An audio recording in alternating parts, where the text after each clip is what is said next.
वजह से ना मेरी माँ रोई है।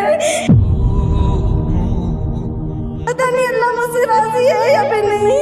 मुझे माफ करवा ले अल्लाह से भी, मेरी अम्मी से भी मुझे माफ करवा दे सर। माफ करने वाले का नाम अल्लाह है और माफ करने वाले का नाम माँ भी है। हेलो पापा, पापा मुझे खुश है ना? आज मेरी जिंदगी का सबसे अच्छा दिन है पापा। My dad is my hero, my mother is my hero.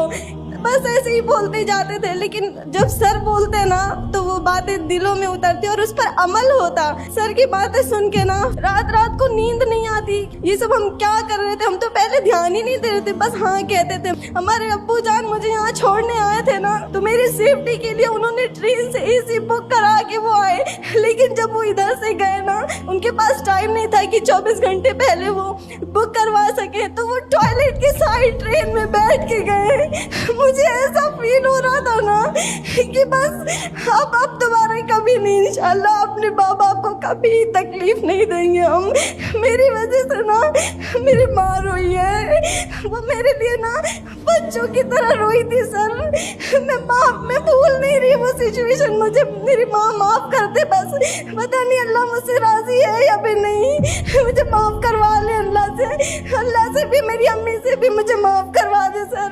दो चीजें आपसे मैं बताऊंगा, सुने।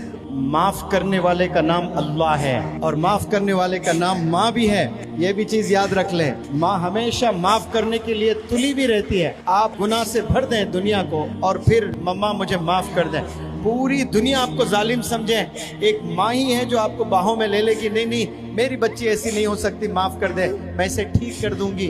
तो माँ ऑलरेडी माफ करी हुई है आपको, आपने बस कन्फेस करना है इंशाअल्लाह। सर बस एक, मुझे कुछ नहीं करना, बस मेरे कॉल अभी लगा दे प्लीज सर। ये सबको गवाह रखकर माँ से बात करना चाहते हैं। अस्सलाम वालेकुम जी, आपकी बिटिया यहाँ पढ़ रही हैं, मैं मुनव्वर जमा अर्ज़ कर रहा हूँ। कुछ लड़कियाँ स्टेज पर आकर अपने जज्बात का इजहार कर रही थी। हमने वालिदैन की कदर नहीं की है और हम लोग वालिदैन को नाराज़ किए। और आपकी लड़की तो रो रो कर ये कह रही थी, मुझे तो ऐसा लगता है कि मेरे अब्बू तो मुझसे राज़ी नहीं होंगे। और मैंने इस बच्ची को कहा कि माफ़ करने का नाम ही तो माँ बाप है, माफ़ करने का नाम ही तो अल्लाह है। अच्छा, आप कह रहे हैं ऐसे कुछ किया ही नहीं जो आप लोग नाराज़ हो। माशाअल्लाह, ये तो बहुत अच्छी खबर सुना रहे हो आप। इसका मतलब आप तो तस्लीम कर रहे हैं कि आप तो राज़ी हैं। बहुत उम्दा। फिर ये गलत फहमी में क्यों गुजार रही है अपनी ज़िंदगी? क्योंकि ऐसी सोच रखकर भी कुछ बच्चे डिप्रेशन में चले जाते हैं।